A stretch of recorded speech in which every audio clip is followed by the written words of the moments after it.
अस्सलामु अलैकुम वरहमतुल्लाहि वबरकातुहू। सवाल ये है कि क्या कोई शख्स नमाजी के सामने, कोई शख्स नमाज पढ़ रहा है तो क्या हमको नमाजी के सामने से हम गुज़र सकते हैं या नहीं गुज़र सकते? अगर गुज़रे तो क्या इस बारे में कोई वईद या कोई अज़ाब हमारे लिए मुकर्रर है या मुकर्रर नहीं है, और उसके लिए क्या अज़ाब है? बाज़ लोगों में मशहूर है कि 40 साल की इबादत क्या है बर्बाद कर दी जाती है नमाजी के सामने से गुज़रने से। तो क्या इसकी कोई हकीकत हमारे सामने मौजूद है या नहीं है? ये सवाल है कि नमाजी के सामने से गुज़रने में क्या वईद है। उसका जवाब ये है कि हदीस पाक में सही बुखारी शरीफ और सही मुस्लिम शरीफ की हदीस पाक और बहुत सारी अहादीस करीमा में है, लेकिन सबसे पहले आप ये रहे कि बुखारी और मुस्लिम की हदीस पाक और दीगर किताबों में है कि हज़रत बिस्र बिन सईद रज़ी अल्लाह ताला अन्हु से रिवायत है कि हज़रत ज़ैद बिन खालिद रज़ी अल्लाह ताला अन्हु ने उन्हें हज़रत अबू जहीम रज़ी अल्लाह ताला अन्हु के पास ये दरियाफ्त करने के लिए भेजा कि उन्होंने नमाजी के सामने से गुज़रने वाले के बारे में नबी करीम सल्लल्लाहु अलैहि वसल्लम से क्या सुना है। तो हज़रत अबू जहीम रज़ी अल्लाह ताला अन्हु ने फरमाया कि नबी करीम सल्लल्लाहु अलैहि वसल्लम ने इरशाद फरमाया कि अगर नमाजी के सामने से गुज़रने वाला जानता कि उसका क्या गुनाह है तो ज़रूर 40 दिन तक, 40 साल तक या 40 महीने तक या 40,000 तक ठहरना उसके लिए अच्छा होता।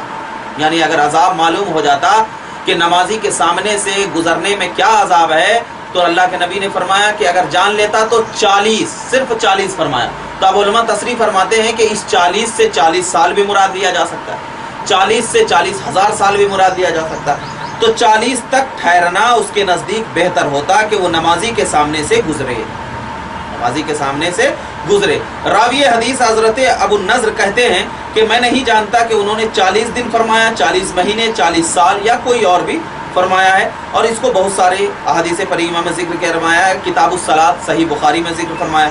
तो इस रिवायत में मालूम हुआ कि मुतय्यन तौर पर यह जिक्र नहीं है कि 40 से क्या मुराद, 40 से क्या मुराद।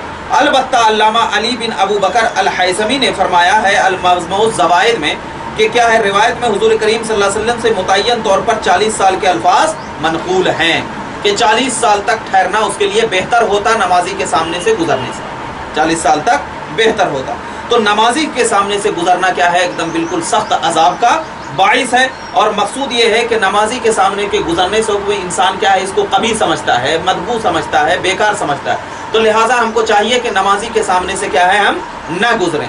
हाँ, अलबत्ता एक रिवायत में जिक्र फरमाया है कि मुस्नद अबू हुरैरा में फरमाते हैं, हदीस पाक है कि हज़रत सैयदना अबू हुरैरा फरमाते हैं कि नबी करीम सल्लल्लाहु अलैहि वसल्लम से रिवायत है कि आपने इरशाद फरमाया कि अगर तुम में से कोई जानता कि अपने पढ़ने वाले भाई के सामने से चलने पर किस कदर बड़ा गुनाह है, जबकि वो अपने रब से मनाजात कर रहा हो, तो 100 साल इसी मकाम पर ठहरे रहता उसके पास, और उसके पास नमाजी के आगे गुजरने से बेहतर होता। तो मतलब ये है कि जब वईदें हमें जिक्र फरमा दी गई हो नमाजी के सामने से गुजरने से, तो हमको चाहिए कि नमाजी के सामने से गुजरा न जाए, क्योंकि इसमें क्या है, बहुत बड़ा अजाब है। हाँ, अलबत्ता अगर उसको चाहिए कि नमाजी अगर कोई काम अर्जेंट पड़ गया है उसको और उसको जाना बिल्कुल ज़रूरी है, तो अब बेहतर ये है कि अगर नमाजी के सामने आप हैं और नमाजी नमाज पढ़ रहा है तो किसी दूसरे शख्स को अपने पीछे ठहरा कर दे, यानी नमाजी के सामने ठहरा कर दे, और नमाजी के सामने उसे ठहरा कर दे और आप वहाँ से क्या है, निकल जाएं, तो ये नमाजी के सामने से गुजरना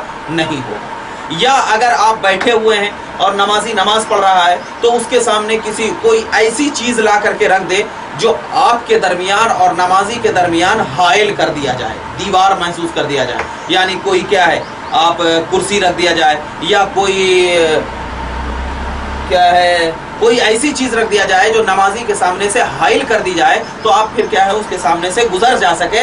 ये बवजह मजबूरी है, यानी अगर कोई आपको काम हो लेकिन आपको कोई काम ना हो और आप फिर भी जाना चाहते हैं, तो बेहतर ये है कि आप वहीं पर बैठे रहें जब तक कि वो नमाजी नमाज न पढ़ ले, क्योंकि वो अल्लाह रब्बुल इज़्ज़त की बारगाह में इबादत और रियाजत में क्या है, अपने कलमात को ज़ाहिर कर रहा है। तो आपको भी चाहिए कि उन कलमात का क्या है, इरादा करें और उन कलमात को उसके दिल में बसाएं। इंशाअल्लाह तबारक व तआला जब आप ऐसा करेंगे तो अल्लाह तबारक व तआला आपको वहाँ पर बैठने का भी सवाब अता फरमाएगा, क्योंकि नमाजी के सामने बहुत बड़ा गुनाह है। लिहाजा हमको चाहिए कि हम ऐसे अफ़आल न करें जिससे अल्लाह और उसका रसूल नाराज़ हो। इंशाअल्लाह अल्लाह की बारगाह में दुआ है कि मौला करीम हमें सही रास्ते पर हमेशा हमेशा कायम व दायम रखे। व आखिर दावाना अल्हम्दुलिल्लाहि रब्बिल आलमीन। अस्सलाम।